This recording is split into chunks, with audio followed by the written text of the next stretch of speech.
From any member of the committee? Seeing none, are there bill introductions from any member in the gallery? All right, seeing none. I'd like to point out that all of you who picked the Chiefs last Thursday, good job. We'll have to do that again on Thursday this week so that you can once again cheer them on to a victory over the Buffalo Bills. With that, just to give you some context, members of the committee, we're going to begin a series of informational presentations this morning. These are a little bit, we've had to adjust some schedules, so I'd hope to have electricity all on one day and petroleum and natural gas on one day and cable and telecom on one day, but they've kind of gotten a little bit jumbled, so I apologize for that. We are working on getting you some Utilities 101 materials that will help provide the greater context for this. But for today, we'll be hearing about a little bit of everything. We'll have a little natural gas, we'll have a little petroleum industry, we'll have a little bit of co-ops and munis. So this will feel a little bit, to those of you who are not versed in utilities terminology and how it all works, a little bit out of sorts, but we will be providing context. We will get you that, and we will get this kind of all put together. For those who are presenting, acronyms may be your friend in the industry.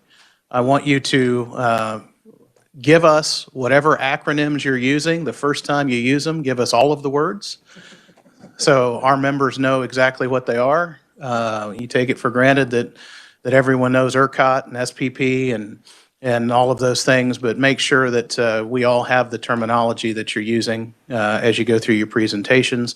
We will have questions after each presentation, so committee members, make sure you write those down and get those out on the table. Odds are, if you have that question, somebody else does too, and it's a good opportunity to get some more information. So with that.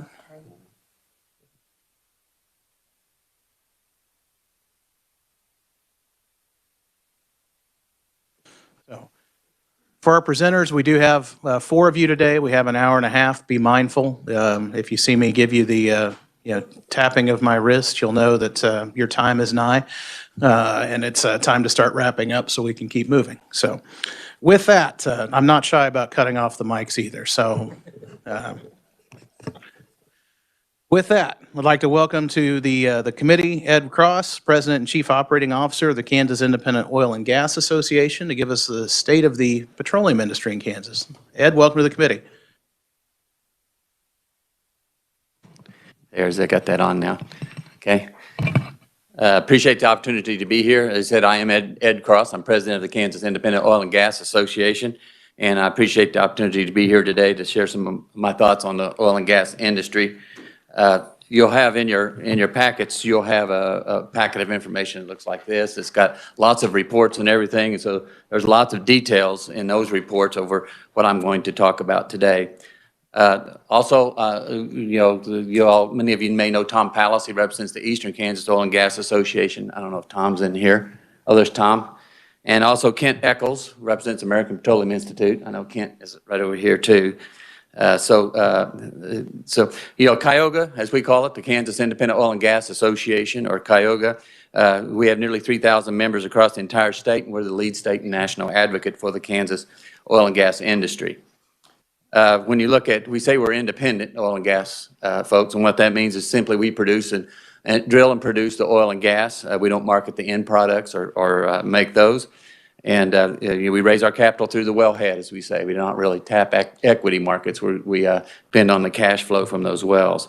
When you look at nationally, at the small independent oil and gas producer, those employees for those producers paid $30.7 billion in income taxes, sales tax and excise tax last year, and the entire direct, indirect, and induced economics of the small independent producer generated $131 billion of federal and state taxes last year.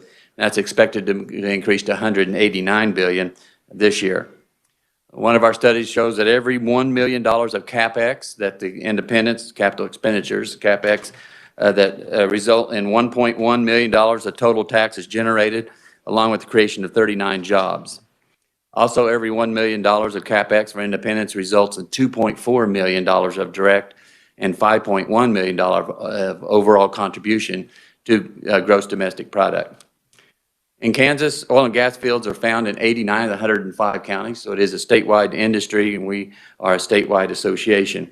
And in calendar year 2021, 78% of the value of the Kansas oil and gas industry came from oil production, 22% from natural gas production. The average oil well in Kansas produces about 2 barrels of oil per day. Average natural gas well produces 27,000 cubic feet of natural gas per day last year in 2021. We're a $2.2 billion industry that supports over 100,000 jobs across Kansas, $3 billion in family income, and over $1.4 billion in state and local taxes. Direct employment in the Kansas oil and gas industry is 13,800 folks that are paid $940 million for an average wage of nearly $60,000 per year. And in areas where oil and gas are found in Kansas, the industry represents a quarter of the jobs in some of those counties and 60 to 70% of the property tax. I'm a geologist and I've been in the oil and gas industry for over 30 years, and over my career I've seen many changes, but at no time have I experienced a time of more dramatic and rapid change than what all of us have experienced over the last couple of years. And I don't know a lot of things about the future, but I do know that the pace and complexity of change is likely to increase. You know, since basically mid-March of 2020, we've all had our world turned upside down by a virus. And the oil and gas industry was not only negatively impacted by the COVID pandemic, but was also hit by a concurrent global oil supply shock. So if you look back in 2020 at the oil market dynamics, demand was beginning to fall in January of 2020, and OPEC, the oil producing exporting countries, agreed to production cuts starting in March of 2020. However, Russia decided that they were not going to join in those OPEC production cuts, and what they sought to do was exploit that situation to harm U.S. producers and gain market share. Unwilling to cede market share, Saudi Arabia raised their production nearly 27%, and we saw a flooding of crude oil supplies globally that sent crude oil prices into the negative range. Finally, when they saw the COVID pandemic was going to reduce demand, OPEC agreed to the production cut, and they cut 10 million barrels of oil per day, as the U.S. production also fell 1.7 million barrels per day. So that was a tumultuous year for oil and gas industry like everyone else in 2020. We saw, 30% of our global crude oil demand was destroyed, and the exploration production activity in Kansas slowed dramatically. They laid down rigs, shut in production, they cut their CapEx by as much as 60%, deferred well completions, and temporarily shut in some of the high-cost wells. Interesting, royalty payments in Kansas paid to landowners and those that own interest dropped by $400 million, and the industry lost $810 million in oil and gas output. And there was many layoffs. 20 to 30% of the folks were laid off in the production sector, and 55 to 60% in the service sector. So there was a total loss of $341 million in family income. And that had an economic impact in Kansas. You know, we shut in nearly 5,000 wells across Kansas in 2020, and our oil production dropped 12.4%, natural gas production fell by 10.8% in 2020.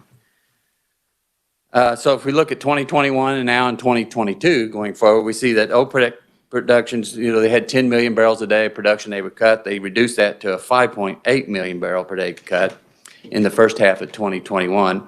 And they intend to phase out production cuts entirely by September of 2022. Crude oil demand rose by 6.6% in 2021. That's global crude oil demand. And as vaccination rates continue and we recover, they expect pre-COVID levels, economic activity to be reached sometime in 2022. If you look at natural gas, we had a slow rebound from Tropical Storm Nicholas and Hurricane Ida. You combine that with globally tight supplies and bad energy policies, and natural gas prices are hovering near a 7-year high. Over 50% of U.S. homes are heated by natural gas, and those that use electric heat pay for natural gas prices, as 38% of total U.S. natural gas consumption goes into providing electricity. Natural gas inventories at the end of December of 2021 were 3% more than the average from 2016 through 2020. And their projected March 2022 inventories are projected to be 8% more than in March of 2020. U.S. natural gas production grew 11% in 2017 through 2018. But some of the anti-drilling campaign from the Biden administration has created a situation where U.S. production is stagnant. And as a result, prices have risen 94% in 2021. And that pullback in U.S. natural gas output is exacerbated by a global shortfall of natural gas that's driving prices to record highs in Europe and Asia. Wind power generation has also underperformed, and that's forcing those countries to switch fuel use to coal.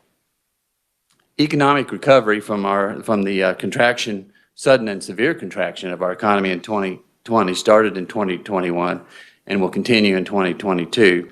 U.S. GDP increased 5.7% in 2021. Kansas gross domestic product, or gross state product, increased 3.6%. And Kansas gross state product is projected to go 4.3% in 2022. However, inflationary pressures could offset some of that nominal growth and to have a more modest real growth. If you look at oil production in Kansas, during calendar year 2019, we produced 90,000 barrels of oil per day. In 2020, that dropped significantly to 79,000 barrels of oil per day. And in calendar year 2021, oil production is projected to be around 76,000 barrels per day. So we're down about 3.9% in 2021 compared to 2020, and down 16% from calendar year 2019. Since 2014, our oil production in Kansas has dropped by about 43%. Natural gas production has also dropped 7% in calendar year 2021. Hopefully we'll see some improvements in production in 2022, but it's going to be quite some time before we get to the 90 to 100,000 barrels of oil per day level that we were back before COVID and everything. This takes a while to recover from that. That's affected oil and gas tax collections. Kansas collected 45% less oil and gas severance tax and 9.4% less ad valorem tax in calendar year 2020.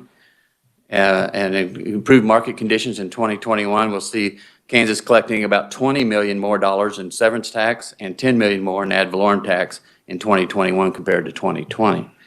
Industry activity in 2020, our permits were down nearly 54%, and our rigs were down 59%. In 2021, the KCC has issued 1,292 permits, which is a 130% increase over 2020. And our rigs have averaged about 28 rigs compared to 11 rigs running in 2020. Kansas companies have shown a lot of discipline over the last couple of years, learning some tough lessons from some downturns. They're trying to improve their operating efficiencies and only high grading and drilling the best projects. Really, Kansas improved productivity is less about improved technology and more about better application of existing technology. So really, most operators have been adhering to cash flow neutrality to try to stay afloat. As we look at 2022, it's subject to heightened levels of uncertainty because of responses to COVID and the different COVID-19 and the different variants out there.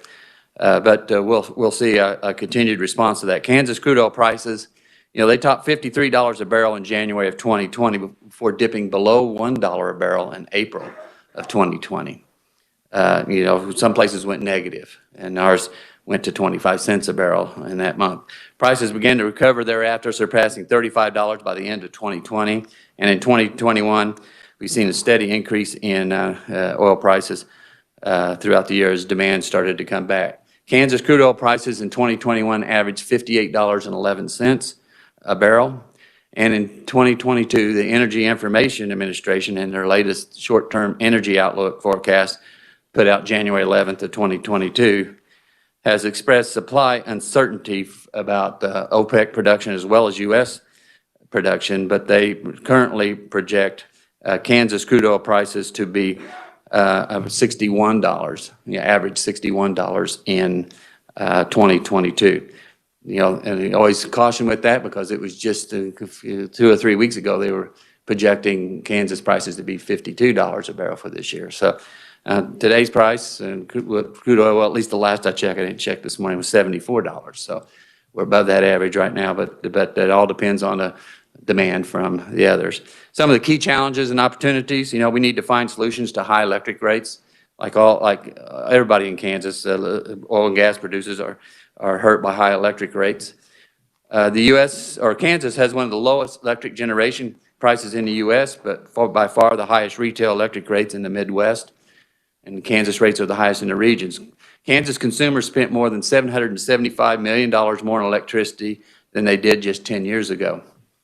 And, you know, so for oil and gas wells, that's the highest operating cost. 30 to 50% of the cost operating a well is electricity. So we support legislative studies on the competitiveness of Kansas electric rates, and we testified before legislative committees and regulatory agencies on that as well. Labor is another big challenge for us, like everyone else. The oil and gas industry was shielded from pressure to innovate by high oil prices in 2011 to 13. But as prices fell, they were forced to innovate. And so many of them have embraced new technologies, and the changes have become more efficient, but has also been disruptive for workers because those who lose work due to automation are seldom the same folks who newly created jobs. Another challenge is energy policy, and we should avoid energy policies driven by zero-sum game philosophy for energy that say we should use less fossil fuels so that we can have more something else. Many energy plans around the nation fail because they start with a preferred resource and work backwards. And with all the propaganda circulated today, all too often proposals to establish some kind of green standard have much more to do with raising revenue than helping our environment.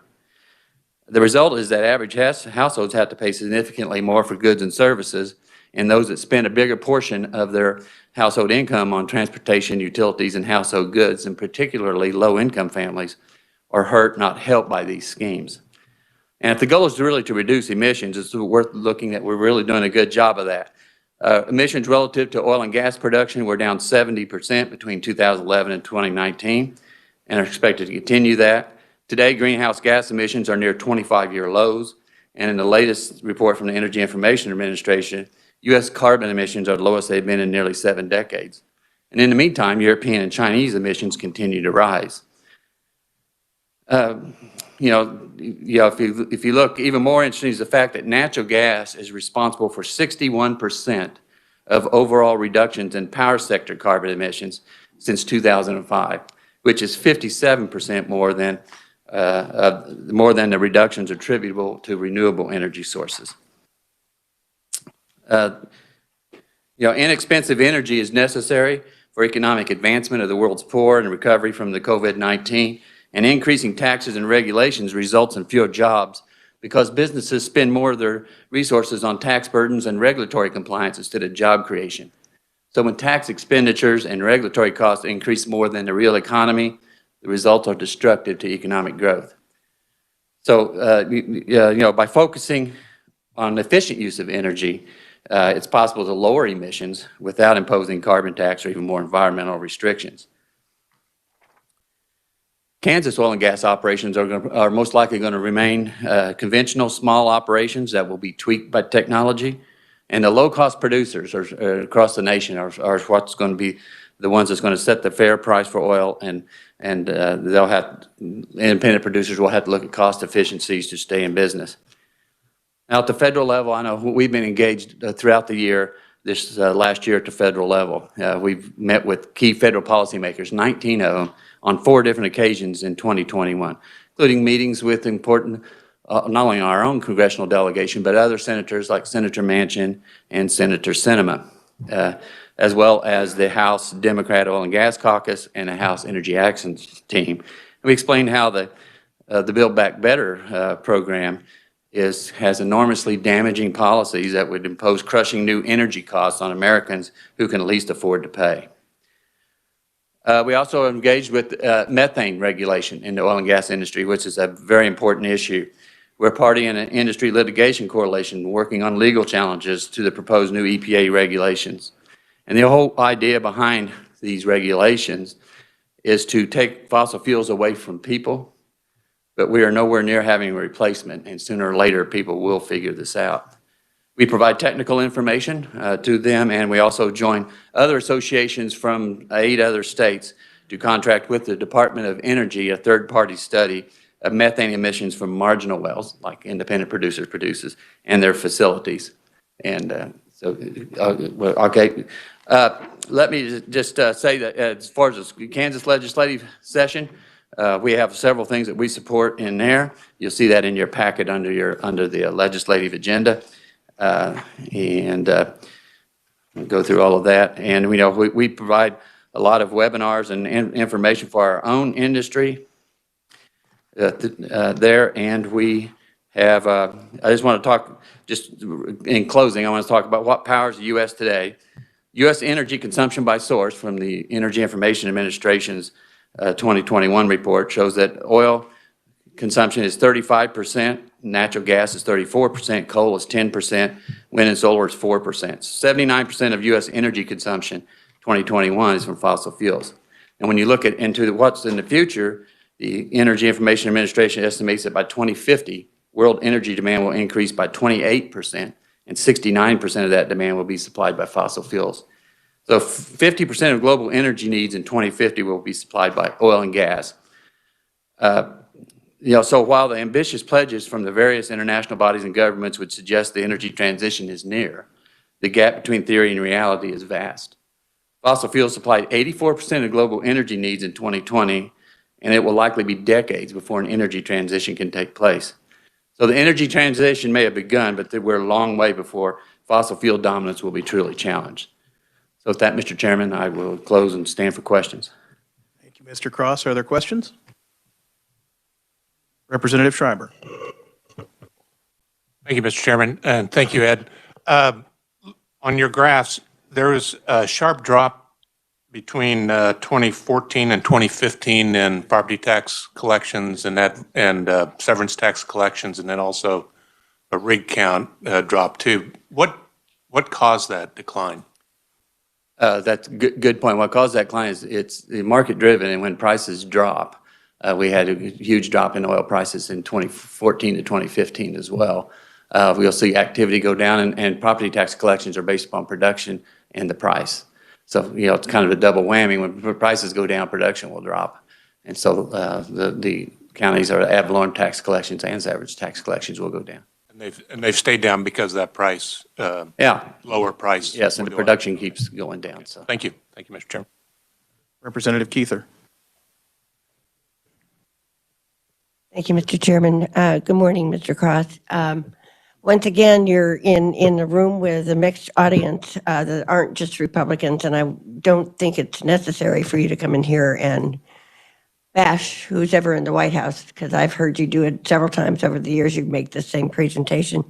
So I think it behooves you to know your audience. I think it'd be nice if you could just come in here and talk about your business, which you obviously care for very much, which is appreciated as well. But reading through your materials, it sort of seems like you're going up and down in how you present that you're doing well, very well this way, and then all of a sudden you're not doing well. And, going through the reading materials, I think, between COVID, as you repeated many times in your thing, and the hurricanes, absolutely bashed your industry. So, you've had some really hard times, but can you talk a little bit about the hurricane recovery? Because that really just went in right where all of that is. Yeah, hurricane really hurt the Gulf Coast, which is a lot of natural gas production. And so it was slow recovery because of same things that other businesses have. They have shortage of labor and stuff like that to get that all. So natural gas production was slow to come back. And so that at the time in September, I think of this year, they were like 16.8% below inventory levels, natural gas inventory levels in this country, because they couldn't get those back on, which was at that time they was worried if we had another hard winter, it would be very difficult. So now, those have recovered to the point that by the end of December, they were 3% above the 5-year average of 2016 through 2020, which is a remarkable recovery on that. But it has pushed natural gas prices up very high. And then that's what has made some of those natural gas prices so high as they are now. But even though we're natural gas producing states, hurricanes and things that are not here affect us here as far as the price. Just a quick follow-up question. You mentioned the cold snap last year. We heard from the KCC that Kansas is probably in a position where we could survive another one of those with our supplies that we have. It'll be close, but we could. Do you agree with that assessment? And are you all prepared just in case another hurricane, feel like it, Winter Uri hits us? Yes, I couldn't dispute anything the KCC said. I don't have any data on that. But, that was a terrible thing last winter, and it's good to hear that, that we would be able to survive, and hopefully we won't have another one of those. But it's one of the things is whenever, that cold hit, whenever you don't have power to electric power plants or the gas power plants, they will freeze up. And so then whenever you say, we need to get those back online, and you try to get them, they're froze up. It isn't that the natural gas is froze, it's just that the plants themselves are froze. So I am glad to see the KCC say that. Representative Gardner?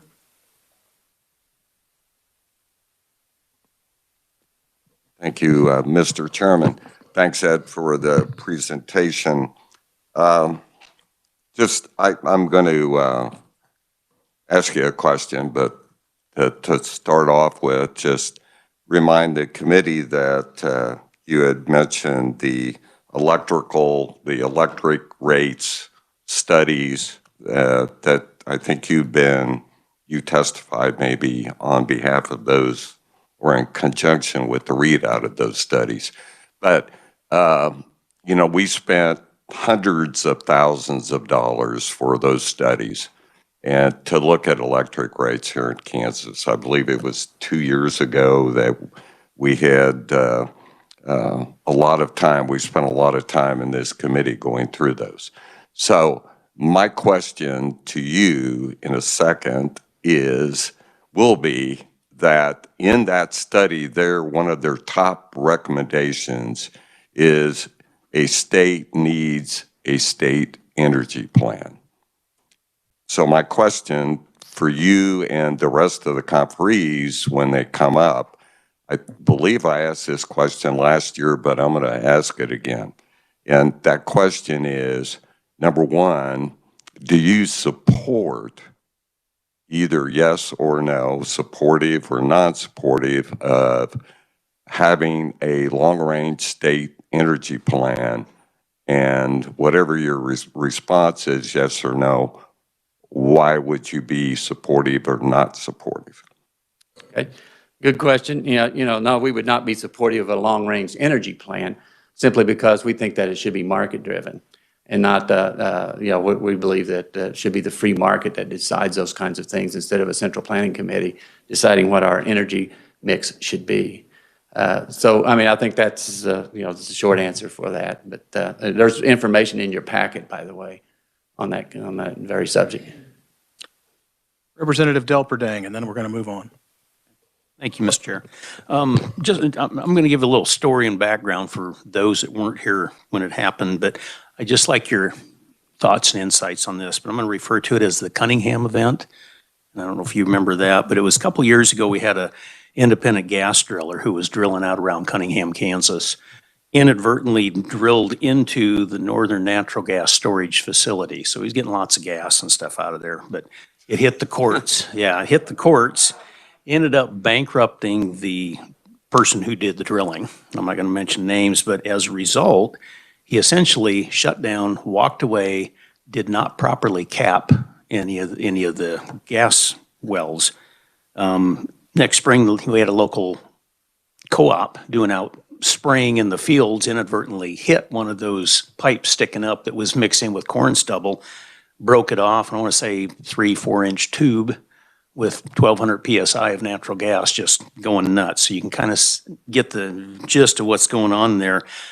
First off, if there's anybody here from the KCC, I really thank them because when I reached out to them, they did excellent as far as working with us on it. But the question I've got is, through the association, do you have certain standards for your people who may go through such a thing as far as walking off on without capping things properly?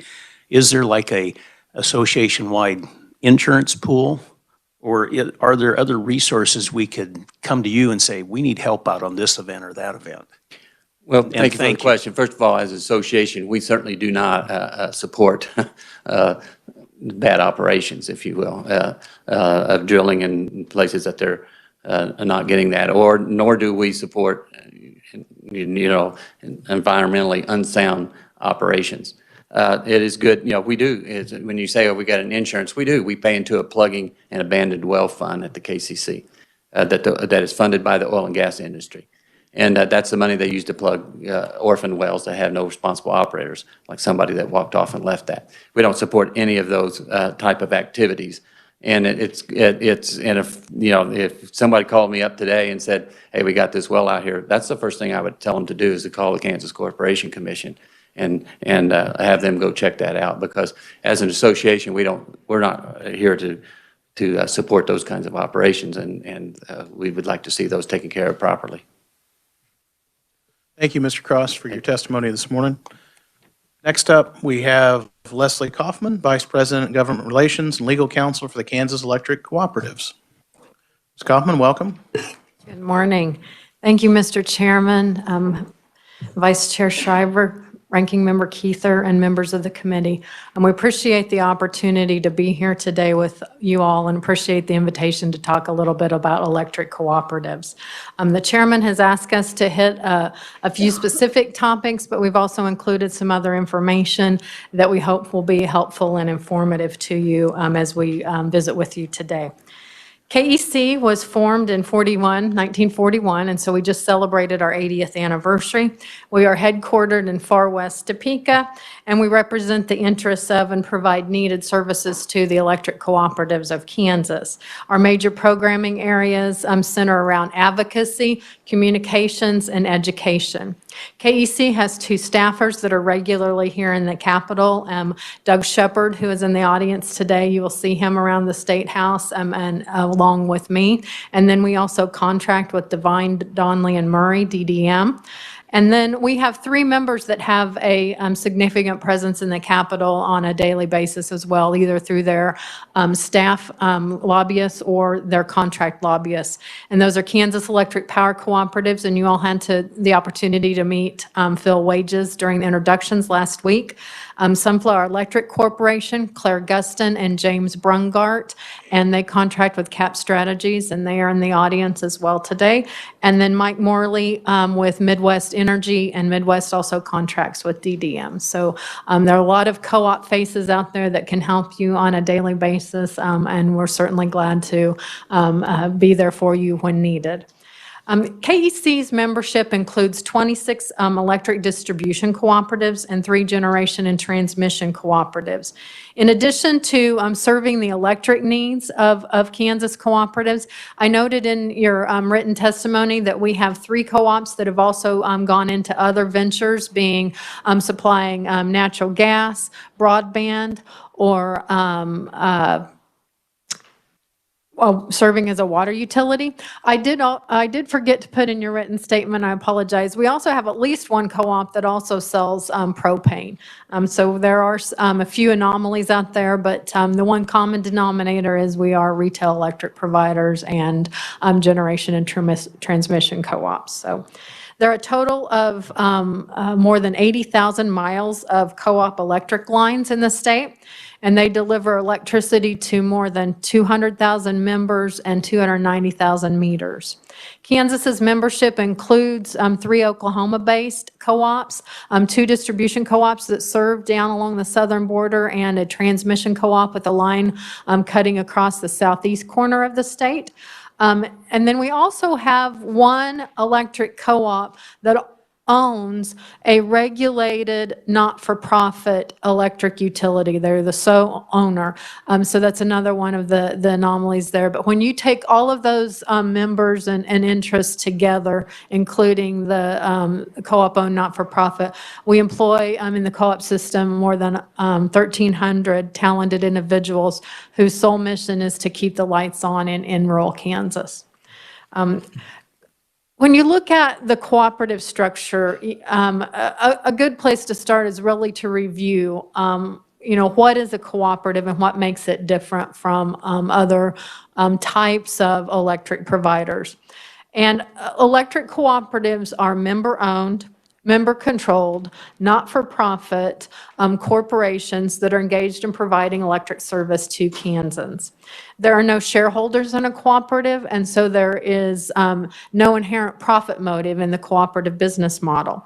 Co-ops provide reliable and affordable electric service at cost, and our cost of service model is based on that. Member control is the foundation of a cooperative, and co-op governance is based on that member control. By statute and by custom, each cooperative member has one vote, regardless of the amount of energy they use. So when co-op members come to the table, they are on an equal footing. In addition to statutory requirements, members enact bylaws that govern the cooperative and its relationship with the members. Members, through their bylaws, can determine board qualifications and how many board members there are. The statute does require that there's a minimum of 5, but the co-op members have the ability to set the priorities that are meaningful for them in board service. That may be electing members at large, it may be electing members by district, and it may be in some cases providing for residency requirements that someone actually live in the co-op service territory to be on the co-op board. That's a lot like you having to actually reside in your house district to be able to serve that district. And we think that that is a reflection of our members' concern and recognition that when you live somewhere and you're there day in, day out, and a resident of the community, you have a different understanding than maybe if you just come in and out for a few hours a day. And once elected a trustee, though, a board trustee becomes a fiduciary to the cooperative. And I know we have some attorneys on the committee here, and so this is kind of a little bit of probably a lay person's description of what a fiduciary is. So if you feel the need to correct me or clarify, please do. But in a general explanation, a fiduciary is someone that acts on behalf of another in a manner that puts the other's interests before their own.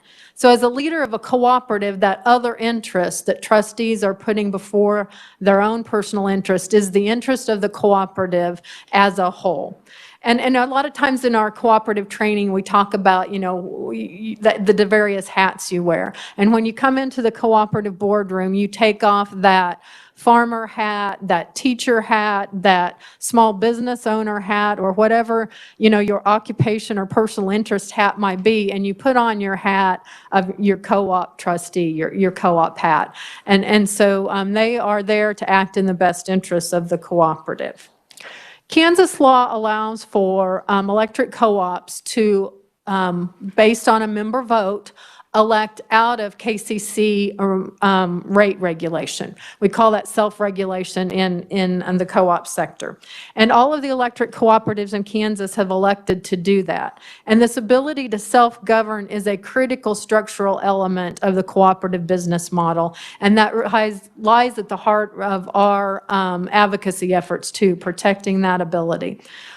We understand that we may be talking more in depth at a future time about rates, so I'm not going to go into a lot about rate making right now, but we have elected to handle that under our own board governance model. The Kansas, one of the things we were asked to talk about too then was service territory. And we have included on the back of your testimony the service territory map that shows where the different electric cooperative territory is. For those looking at that map, the areas designated in white would be municipal or IOU territory, and then you can see the colored sectors represent the various cooperatives that offer service in the state. The Kansas Retail Electric Suppliers Act requires that the Kansas Corporation Commission, the KCC, divide the state into electric service territories. Each territory is set up so there is only one retail service provider in that territory, but with that exclusive right to serve comes the obligation that you must serve in that territory.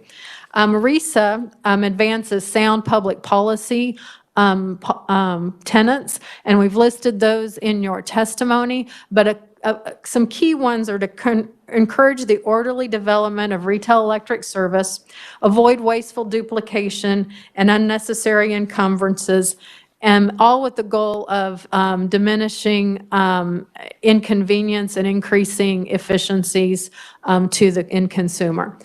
These are very important goals and that we think that they have served the state well. And from a practical standpoint, that creation of a single provider service area that carries that obligation to serve encourages utilities to make the needed investment in that territory to provide that sufficient and efficient service, knowing that they're going to be able to have an identifiable and lasting customer base in which to continue to provide those services.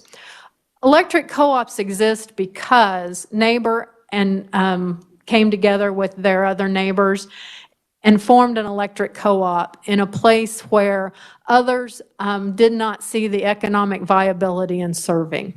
And so we understand that for a lot of the rural area, we are operating in a higher cost to serve environment. A lot of that relates to the fact that it's a lower population density area.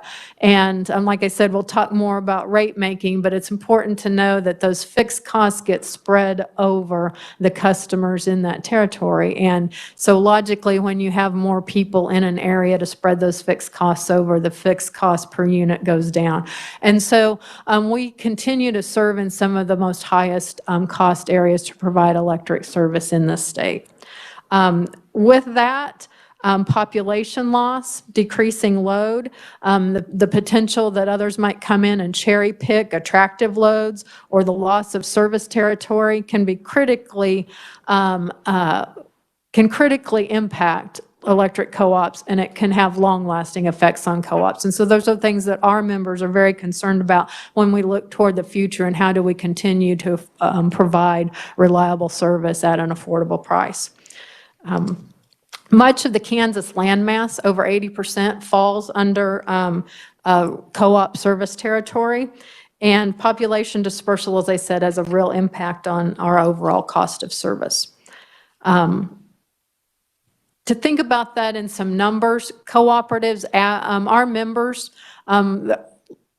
line density, what we would call number of customers per line mile, runs the gamut from about 1.8 customers per line mile up to route 7.1, and that is actually below the national average for cooperatives. The national average for customers per line mile for cooperatives is roughly 7.4, and you compare that to investor-owned utilities at about 34 meters per line mile, or municipals at just over 48 meters per line mile. You can really see the disparity when it comes to providing service and how the number of customers, or meters, I guess I should probably say, you have on the line can factor into your cost of service. In terms of the types of generation within the cooperative system, or fuel sources and transmission capabilities, we do have cooperatives that have smaller units that can be called on in kind of an emergency situation. But for the purpose of today's discussion, we're really going to focus on our three co-ops that provide wholesale power and or generate power with our customer base. In general, generation and transmission cooperatives provide wholesale power to distribution cooperatives and then deliver it to the distribution cooperatives pass it along and deliver it to the end consumer. We have two GNTs that are headquartered in Kansas, Sunflower Electric out of Hayes, and KEPCO, which is headquartered here in Topeka. And each is owned by their own distribution cooperative members. And our KEC members that participate in a GNT, there's a commonality then between the membership between KEC and the GNT members in Kansas for the most part. Additionally, Midwest Energy has a retail distribution component, but then they also generate as well. And they are, as we'll talk about, a unique kind of in the cooperative realm, and we'll get to that here in a minute. KEPCO, Kansas Electric Power Cooperative, as I said, is headquartered here in Topeka, and they are charged with procuring adequate and reliable service for their 16-member cooperatives. Most of their membership lies in the eastern half of Kansas. KEPCO's members collectively serve more than 75,000 consumer members. Kansas Electric Power Cooperatives has a diverse power supply. They kind of embody that cooperative philosophy of there's a role for a wide range of generation types.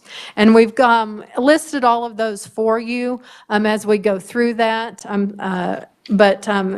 Please take note that, we have embraced in the cooperative family, whether that is through KEPCO or Sunflower or Midwest, a broad portfolio of generation that includes renewables, hydro, and a lot of diverse power supply, coal, natural gas, and nuclear, all under the umbrella of the cooperative system.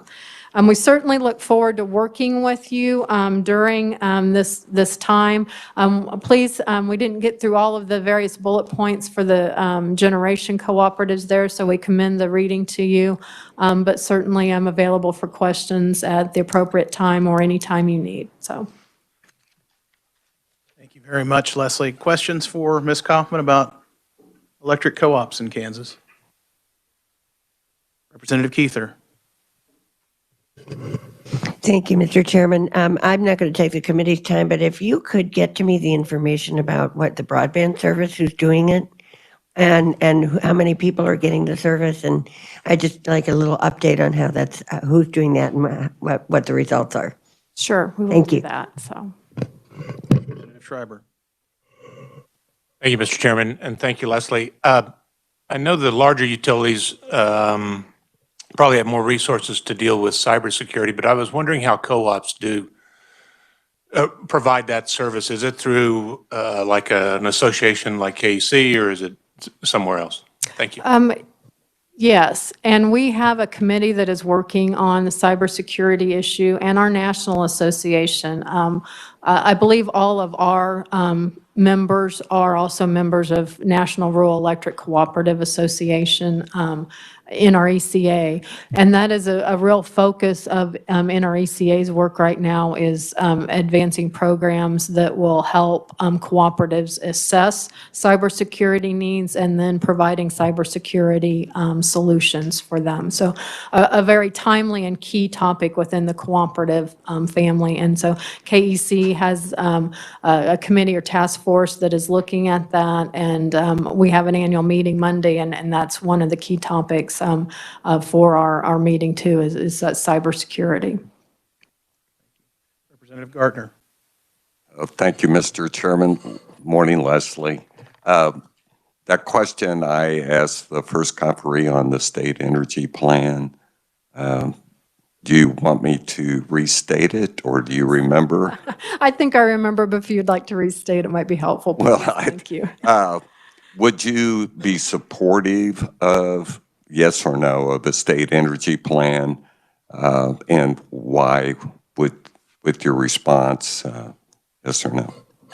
Certainly, and you'll remember you referenced the studies that were put together, and at the time the legislation was passing and going through the process. One of the alternatives that KEC led in introducing was Senate Bill 181 that would create a task force, kind of an alternative to the study bills that went through, where stakeholders would be involved in identifying priorities for what then a energy plan could look like or embody.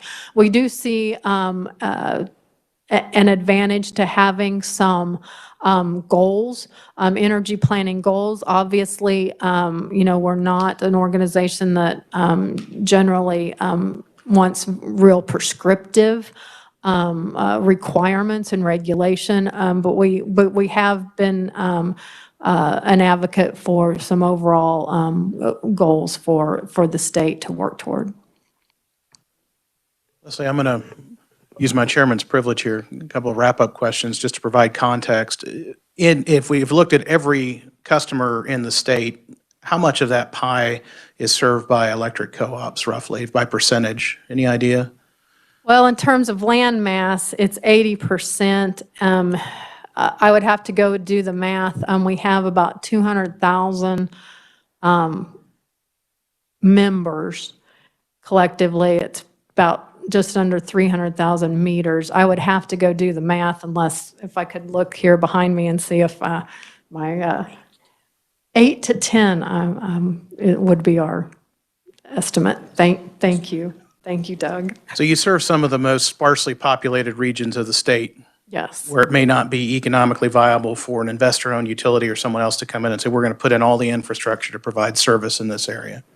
Correct. And in exchange, you all are allowed kind of a free hand in rate setting because you have some unique challenges in serving those areas.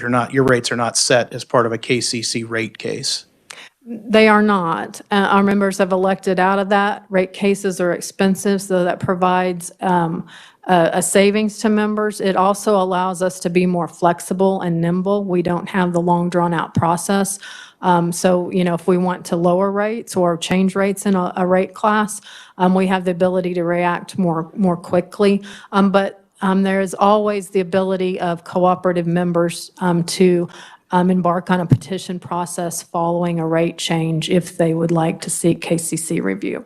There's a mechanism for a challenge if customers say, we think these rates are. Yes, there is, Mr. Chairman. Okay. All right. Thank you very much for your presentation today. I'm sure we'll see you again this session. Thank you. For being here. Appreciate the time. So we talked about electric co-ops, and now we're going to talk about munis, one of the three different types of electricity providers in the state. And Brad Mears is the director of the KMU, the Kansas Municipal Utilities Group, and he could not be with us today, so Kimberly Swati is going to pitch it for him. And Kimberly, welcome to the committee. Good morning, Mr. Chairman, Mr. Vice Chairman, Madam Ranking Member. It's a pleasure to be here, and I am going to hit start. My name is Kimberly Genscher Swati, and I am going to. Justin Grady went through 55 slides last week in 70 minutes and 20 minutes of Q&A, and I'm going to try and get through 65 slides in 15 minutes. So we're going to see how this goes. But I couldn't cut out slides. They were really good slides. Anyway, so my name is Kimberly Genscher Swati, and I am proud to be here today on behalf of the Kansas Municipal Utilities. We are the community-owned trade association of electric, natural gas, water, and wastewater utilities. In your packet was information about this KMU Day in Topeka with Brad Mears' picture. He is our new executive director. Colin Hansen has moved on to Kansas Power Pool. And you'll also see Josh, my business partner and husband, who also supports Kansas Municipal Utilities. I think he might be back here too. So just a little bit of information on slide 2 about who we are, what we do. We represent 187 member communities across the state of Kansas. And speaking about service territory, you'll see on slide 3 where we have a listing of all of the communities that own their own electric, natural gas, water, or wastewater. One of the icons that's actually not on this chart is there are some communities that own a joint electric and natural gas community, just a handful, or utility, just a handful of those communities, but like the city of Winfield would be one of them. Our history is very long and storied within the state of Kansas. It's turning 90 very soon, so we're very proud to be very integrated within all of these Kansas communities. Another slide shows in 1967 with KMU's executive director then with then Kansas Representative Bob Dole. Another slide, slide 5, I believe, shows our new KMU World Headquarters right there in Representative Les Mason's district. The mothership, as we also refer to it as. But it is a fantastic facility, less about housing the 10 to 12 KMU staff and far more about training the linemen and utility workers for the state of Kansas. So we have classroom instruction in there. We have hands-on training facilities. We actually have, so we don't ever have to really cancel training events. We actually have indoor power poles that folks can climb. We have a full water and wastewater training facility on the exterior, natural gas. We're working on constantly growing that training facility. It's a 35-acre training facility to create the most robust, positive training experience for all of these workers that we're trying to bring in to continue to keep the lights on, the heat flowing, water and wastewater just fine. So anyway, we would love to host you all at some point at the KMU facility. Just a few other extra pictures of what that building looks like and the various ways that we can utilize it both for KMU and its members, but also well beyond for the state of Kansas. There's a lot of KDH&E trainings that happen there. I mean, I'm never cease to be amazed by who actually is using the building, as probably Representative Mason can attest. Even Pfizer, which I think is doing a lot with some of the vaccine production in McPherson, regularly uses the KMU facility for trainings and meetings. So we had more than 160 events at the KMU training facility in 2019, more than 4,000 visitors in 2019 doing training and meetings. And again, I know those are 2019 numbers, but we're absolutely seeing those numbers ramp right back up to where we were. We have distributed almost 70,000 masks to critical essential employees working, within the utility community, within local governments. So that's been one of the exciting projects. So it's kind of hard to quantify exactly what the municipal utility workforce looks like, but we know that we have 118 municipal electric utilities, 51 community-owned natural gas utilities, 525 community-owned water systems, and more than 500 community-owned wastewater systems. The challenges, we're small and rural communities. We have one exception, and that's Kansas City Board of Public Utilities, which is in a more urban area. Declining population, it's a very real issue for us. Certainly compensation, because while we're not exactly a local government, we're associated with these communities, we're regulated by those communities. And so, we do have some compensation challenges in that area, which does lead to some difficulty in recruiting and retaining employees. So we do work very hard to grow our own employee base, to keep them within those communities. That's one of the reasons why the Kmu World Headquarters is so important to us. Just moving along again, going back to some of the trainings, I won't go through all of that, but we do about 18,000 contract training hours a year. More than 1,700 safety training students come through. More than 875 classes are offered, and we had more than 30 multi-day workshops and training events, including just recently, we did a very large event with DOE, a 2-day, very intensive cybersecurity training session. And that, I believe, was the second one that was held for the municipal utility community over the last year or so. So very important for us. And we're so pleased that we have a facility that allows us to do those trainings. So I won't go too much into the workforce development. There's some information on some of the different things that we do to really train those workers of tomorrow, both on the electric and natural gas side and then on the water wastewater side. We do also operate a mutual aid program that we do work with on behalf of our brethren in the investor-owned and the co-op space. And so when there is a weather event, when there is an icing event or a windstorm event, whether it's in the state of Kansas or elsewhere in the United States, we're able to mobilize crews from other communities and take those resources to those areas to help them rebuild their assets or get customers back online in a more timely manner. The city of Russell is one of our larger members on the electric side, and as you might imagine, with the Four Corners fire, that it was really important that we were able to immediately, through our mutual aid program, get crews and get that community back up. And actually, we were hosting a dedication that day for our battery storage project that just came online. This was December 15th, and that event was up in Minneapolis, and so that was kind of an interesting experience. It was a little windy that day, but thankfully we were very appreciative of that mutual aid program. It made all the difference in the world in those communities. We really strive to be excellent partners with lots of different organizations. And so here are just a few of the organizations on one of the slides that we partner with every single day in order to keep the lights on, heat on, good clean water to Kansas homes. the question about the number of individuals that we serve, it's about 1 in 6 Kansans that we serve. The median size of a Kansas public power system on the electric side is about 920 customers. So we have 8 public power utilities that serve more than 5,000 customers. So the vast majority of our communities are smaller communities. They're largely rural. Kansas does have the 4th most public power systems in the United States. Our largest is, of course, Kansas City BPU. Our smallest is the city of Radium, which has 25 meters, actually. So I know it was a national average, but it mentioned that there are about 48 or so, I think in Leslie's comments, meters per customer from a national standpoint when it comes to municipal-owned utilities. That includes information from like Austin and LA and Seattle. That's not representative of Kansas, where we are, like I said, a median-sized utility would be about 920 customers. Again, our smaller communities, kind of our bread and butter communities, would be like a Garden City, Gardner, McPherson BPU, Winfield. Those would be kind of some of our larger communities. And then, of course, Stockton, Meade, Osborne, Luray, Radium would be examples of some of our smaller communities. What is a municipal utility?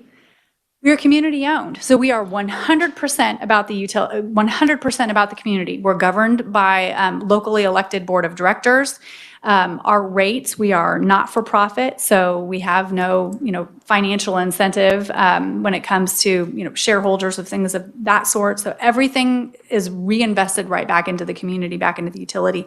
Mission focused, completely customer focused, and then again, that locally elected connection, very important. And that, again, like the co-ops, gives us the ability to be agile and nimble in our rate-making capabilities. There's just some cost comparisons on the electric side, and then we can, turning to the natural gas side, our largest natural gas customer is the city of Winfield. They actually have more than 5,000 customers. On the gas side, really, we have 43 of our 50 natural gas communities have less than 1,000 customers. So on the gas side, we really are picking up a lot of the very small communities in the state. I'm going to move through the acronym section pretty quickly. So there's KMU, Kansas Municipal Utilities, and we are the statewide trade association. We have 2 sister agencies. One is called KMEA, which actually there's KMEEA and there's also KMGA. So Kansas Municipal Energy Agency, which is on the electric side and the transmission side. Kansas Municipal Gas Agency, which is on the natural gas side. So that is one organization, and they are based in Overland Park. And there's some information in your slides about KMEA and a little bit about KMGA, but information about where their projects come from, how they're integrated with SPP, average population size, their power supply projects. They're getting a lot of WAPA power, Western Area Power Administration, so a lot of hydropower. They own a portion out of the Grand River Dam Authority, Dogwind Energy, which is a natural gas generating unit. They work with Invenergy on the Buckeye Wind Farm, Nextera on a project, and then what's called SWAPA Power, Southwestern Area Power Administration. That's also hydro. So that's some information about KMEA, and they do interact very closely with Southwest Power Pool. They have 100. One of the things that's really important about KMEA, and this was really incredible during Winter Storm Uri, was how quickly our member communities were able to ramp up and help provide voltage support. And Representative Mason can talk specifically about what McPherson BPU did during that time and the diesel trucks that were coming, and what our ability to have the 130 generating units turn on within all of these different communities across Kansas meant to keeping the system stable. These are units that don't typically run. A lot of them are dual fuel units, meaning that they can go from like diesel or natural gas. We do have some coal, but largely diesel or natural gas or fuel oil. And they were able to fuel switch and ramp up and come on. Now, we had to deal with some emissions issues on the back end, but we think that those emissions issues on the back end were, and working with EPA was probably better than the alternative. So we were very proud to have access to all of those units during those days. Moving into so there's information in here about KMGA, and then there's Kansas Power Pool. KPP. And it's a slightly different organization, just focus on the electric side. And they do a lot more in the transmission realm than like a KMEA, which is really more on the power project generation side. But very similar overall goals and objectives, and that's to provide the most safe and reliable power at the lowest possible cost. So there is information in there for you all about KPP and just the listing of the cities that are actively taking service from Kansas Power Pool. And KPP is headquartered in Wichita. So in their access to resources include also Dogwood, which is a natural gas unit, the Greensburg Wind Farm, because Greensburg is one of Kansas Power Pool's member cities. They receive power off Jeffrey Energy Center and quite a bit of hydro units, as well as 162 megawatts of KPP member cities' owned generation units. And then there are a few charts in here about the overall fuel source mix within KPP's units. And then I did mention Kansas Power Pool did just dedicate its new battery storage facility on December 15th. That is operated in Minneapolis and is, really is a 4 megawatt unit, and it's really going to teach us a great deal about battery storage and how it interacts within our member systems. We do not have to go into any conversation necessarily about Winter Storm Uri. You have certainly heard a good deal about it. And obviously I was in front of you all a great deal last legislative session talking about Uri, but I did include some of the slides, that we use when we're talking with the Kansas Corporation Commission and FERC and NERC and really anyone who will listen, because the story that was experienced during that time was just absolutely unbelievable. And so we really do, we've tried to leave absolutely no stone unturned in trying to help our communities and our cities and to try and make sure that, everyone is absolutely protected as possible. We're trying to protect them during the time period and keep them safe, but also protect them financially. And then going forward, have really tried to again, leave no stone unturned, whether it's at the local level, the state level, or the federal level. And with that, I'm happy to stand for any questions, Mr. Chairman. You made it, Kimberly. Good work. That was 15 minutes and 14 seconds. Yeah. You didn't have to tell us you went over. I know, right? I was surprised. You did well. I noticed, too, in the picture with then Representative Dole that and Brad needs to get some of these glasses. These are Collins glasses, right? That you guys just hand those down They from get director passed to down. director? Yeah, Yeah, they get passed down. I think the ties also get passed down too. I could see that. Yeah.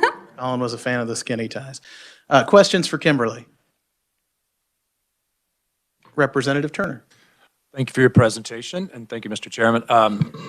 So there seems to be a lot of similarities between the presentation we just heard on co-ops in terms of the self-governing, self-rate setting, et cetera. So why do we have two models? We have a muni, and munis exist within co-ops, I would assume, as well as in investor-owned utility properties. Thank you.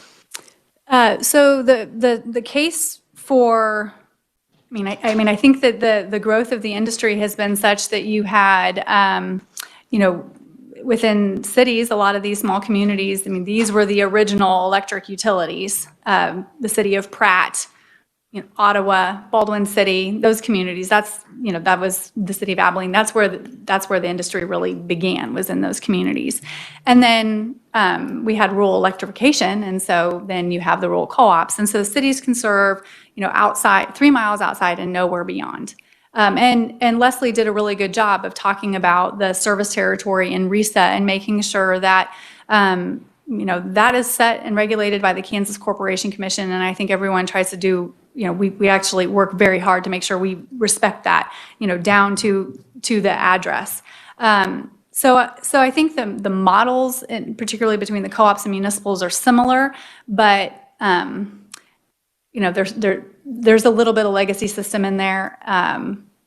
But they're the co-ops and they serve the rural portion, and we're the municipals and largely serve, it's hard to call Pratt an urban area, but more of your towns. And then you have your investor owns that they serve kind of everywhere around, but it's not super profitable to serve radium. And so there are, I guess, financial interests that probably would say that maybe it's not really profitable to incorporate a community like Pratt or a community like Winfield or whatnot into a much larger portfolio. And so the system has largely stayed the same. What is interesting is you do have other states, like the city, like Nebraska is all public power. Not that I'm advocating for that, but it is, different states, do have different methodologies. Nebraska versus like what they do down in Texas, but it's kind of a long-winded. Part of it is historical, but I think it also has worked very well for the state. Representative Carmichael. Thank you, Mr. Chairman. Good morning, Ms. Svati. There is a perception among some, I don't know that it's accurate, but that some of your members, like, for example, Winfield, for a number of years, touted their low natural gas prices in order to spur economic development in their community at the expense of mine. And then when the big freeze came, that they did not have in place fixed price contracts, adequate hedges, etc., nor sufficient cash reserves. And as a result, some of these munis faced virtually immediate insolvency, and we had to bail them out. I wonder if you could address some of those concerns, whether they're valid or not, and secondarily, what, if anything, the legislature ought to do to make sure that municipal utilities negotiate gas contracts in a way that gives some security to their customers and the state treasury when things get really cold outside. Sure. Absolutely. If it's okay, I may take a moment to respond. Okay. So thank you, Representative Carmichael, for your question. I appreciate it.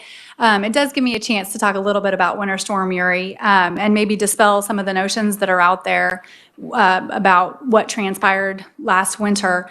First, I wouldn't classify the city loan fund as a bailout per se, because typically when I think bailout, I'm thinking dollars are given and then they're forgiven. And in this case, it is truly a loan. So the communities that did take out any of the loans from the state will have to repay that money. So that's probably maybe just a difference in terminology. When it comes to the purchasing of natural gas on behalf of community-owned utilities, many of them are members of Kansas Municipal Gas Agency, not all of them on the gas side, but many of them are. And I would say that KMGA purchases gas as the larger investor-owned utilities purchase gas. We experienced about an $80 million financial hardship when push came to shove, both on the electric side and on the natural gas side. So that's $80 million for both the electric side and the natural gas side for all of the community-owned utilities. And I think some of the investor-owned utilities, and I'm not sure where the co-ops, but they can talk to you about the scale of the financial impact to their operations from Winter Storm Uri. And the costs were very significant and high in a lot of senses. I think probably when push comes to shove, it'll probably be about $1 billion in total to Kansas ratepayers. So our KMGA's purchasing is about a third, which is basically the purchasing strategy of every other regulated utility in the state. So a third fixed long-term contracts, a third monthly contracts, and then a third of the natural gas or would be storage. So they were absolutely pulling from storage, absolutely working on the long-term natural gas. But yes, Kansans during that prolonged cold weather snap used double the amount of natural gas to heat their homes because it was so cold for so long. And so the delta between what was in storage and what was predicted for use during those days, there was still a delta. So we, like all of the other investor-owned utilities, had to go out on the market and buy off the market, and that's where the prices were so high. So yes, the city of Winfield, while we did a lot of managed curtailments and cut load to our industrial customers as best as possible, there was still a lot of high demand on the natural gas side. So that is where the big cost delta was. And there are hundreds of thousands of pages of documentation to that end, both at FERC and NERC, the Kansas Corporation Commission, that can validate largely the purchasing strategy of, well, not validate the purchasing strategy, in part validate the purchasing strategy, but give more detail to what happened. And Justin Grady, I think, did a really nice job as well. Thank you, Mr. Chairman. I'm concerned about what happens the next time it gets cold, and it will. Okay, I'm going to cut off questioning here. Thank you, Kimberly. Appreciate it very much. Appreciate it. I leave a little time for our last presenter of the day, and that will be Michael Gillespie from the Director of Government Relations for One Oak. Michael, welcome back to the committee. Good morning, members of the committee. Thank you for the opportunity to come before you today. My name is Michael Gillespie, Director of Government Relations for One Oak. I'll try to be brief. I had about 2 hours planned, but I'll think I can put it in about 15 minutes. After all of the utility lobbyists talked about the thing they could live without, and they talked about telecom maybe would be the one. I don't have any favorites. They're very important for us, what we do to keep the power on, to keep us connected to remotely operate our facilities. And so I love all of them. What I provided for you is some pictures at the beginning of where we operate in our state. But what I'll mainly focus on today is this blue page to give you an overview of what the segment that we operate in. So there are 3 segments that operate in this space: the upstream, the midstream, and the downstream. So you've heard from the upstream with Ed Cross talking about exploration and production. You'll hear on Thursday from the downstream, which is the utilities, the retail end user, and what I'll talk about is kind of the middle space of what the midstream is. So I won't talk about One Oak too much, but to kind of give you an overview of what this segment looks like, I'll briefly speak about who One Oak is and what we do. So One Oak is a natural gas and natural gas liquids, NGL, natural gas liquids pipeline company who operates in 18 states. We have about 3,000 employees, and we specialize in the gathering, processing, transportation, and storage of natural gas and natural gas liquids. And so when I talk about gas gathering, that's where we'll start on the midstream space. So we actually connect to the wellhead. So when they're pulling out the product from the ground, there usually will be 3 main products: oil, natural gas, and possibly water. And what we do is we take that natural gas, and for it to be used, it needs to be purified or processed. And so what we do is that natural gas would usually go to a gas processing plant where it's then separated. So it goes 2 main places. One, you pull out the methane, the dry natural gas that eventually makes it to your home. And so if you look at the blue page that I have for you, we're on the top section. So once it goes from the natural gas processing plant, you have that dry methane. But in that stream, there's also heavier, denser parts of natural gas, or natural gas liquids, and that's where you get the propane, butane, and some other things. But so natural gas usually would follow a similar pattern. It would then potentially, after process, go into storage to then be used during the winter months.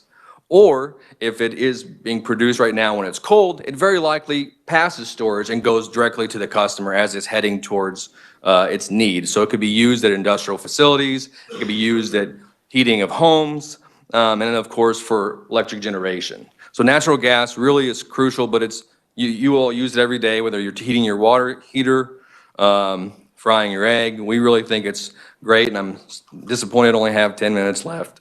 But that's the natural gas portion that I think is pretty crucial, but One Oak's business that really kind of is what our bread and butter is the natural gas liquid space. So remember the natural gas processing takes out the methane.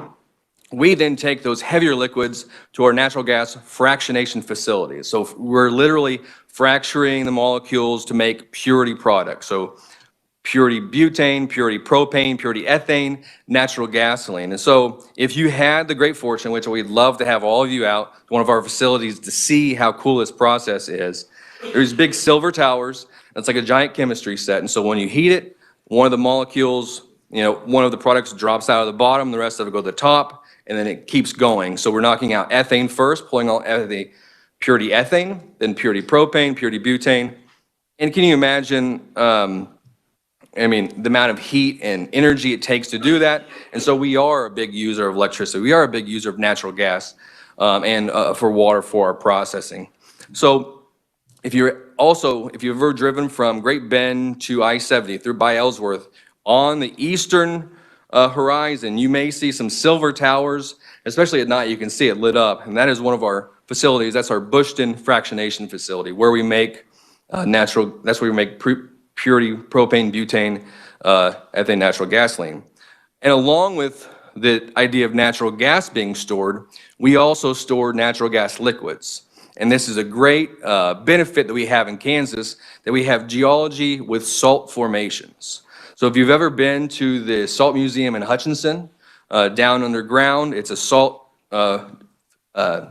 formation, and that allows the hydrostatic pressure, which would be water wanting to come in. That salt helps keep it dry, but that also is found to be a great place to store natural gas liquids products. So not natural gas liquids that have not been processed yet, but also propane, butane, ethane, and the like. And while we may not use all of those products in Kansas, or we do have the capability for, it's a good business for Kansas and for ONEOK, that we do have this place to store these products that then get shipped up to Chicago for the refineries, or the refinery at El Dorado and some other places. So this underground storage is a great asset for our state, and ONEOK fully utilizes it to make sure that we have places for all this product. And if you look at my map on the backside that shows our whole ONEOK big footprint, you can see there's a lot of pipelines about everywhere.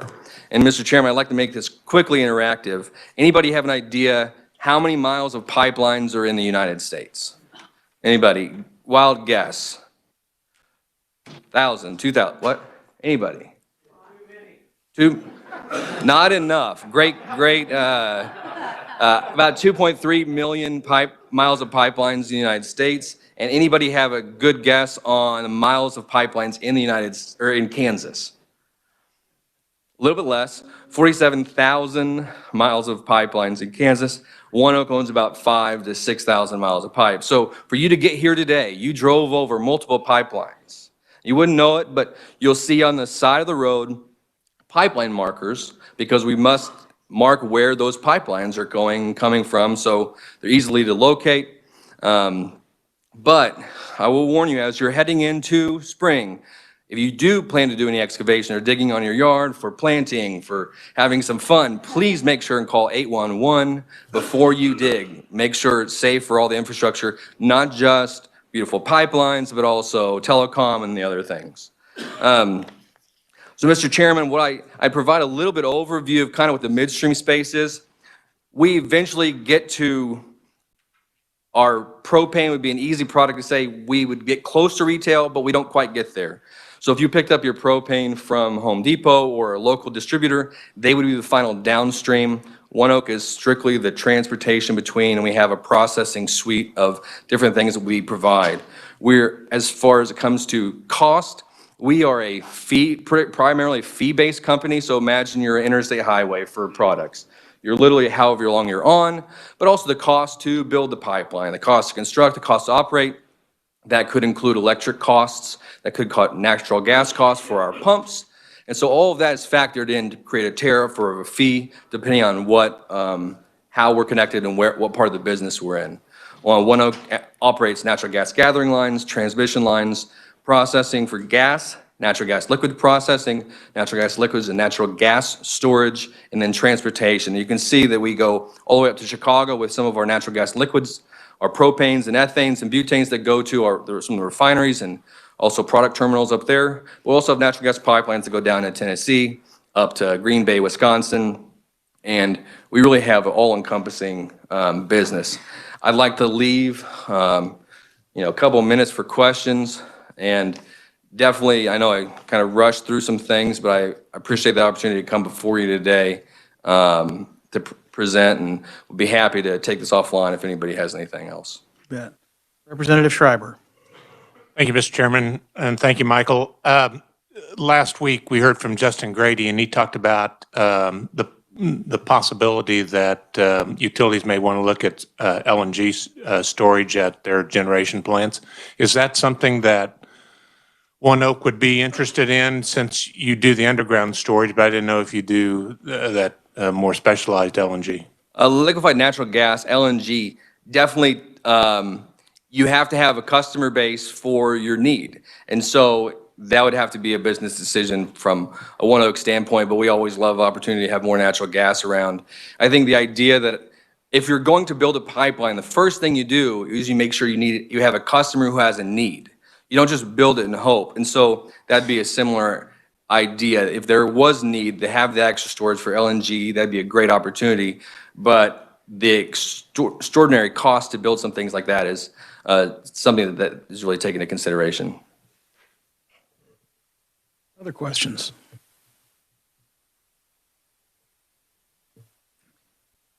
And I'll just follow up with one final thing. I want to shout out to my former boss, Steve Johnson, who retired after 40 years at ONEOK. Some of you may have known Steve. He's been enjoying time with his grandkids and golfing and knee surgery just recently. But our new boss started in December of 2021. Mike Teague has done a great job so far. Former Secretary of Energy for Oklahoma, really heavy hitter, and we think he's really keeping us on track to make sure ONEOK's part of the conversation when it comes to the future of energy and making sure that we're doing safe and reliable operations. Thank you. Thank you, Michael. Appreciate it. Appreciate the presentation from everyone today. So we've kind of gotten a little bit about the upstream petroleum side to begin with. We just covered some midstream things. We've seen two of the three big players in electricity today. So if you're kind of keeping a mental map and putting some of these things into context, we've gotten two different sectors, if you will, and two of the three parts of each of those today in terms of presentation. So again, just kind of keep track. We are going to circle back around with a full-on contextualizing of what you're getting by way of updates from individual participants. I want to thank everybody for listening attentively and thank our presenters today. I know it's a lot. Anybody who tells you that they have a simple answer when it comes to utilities, you can now take that with a huge grain of salt and a whole lot of skepticism because you're seeing just how complex this area really is. So thank you, all of you, for participating. Appreciate it. If there's nothing else for the good of the order, we'll see you Thursday. We are adjourned.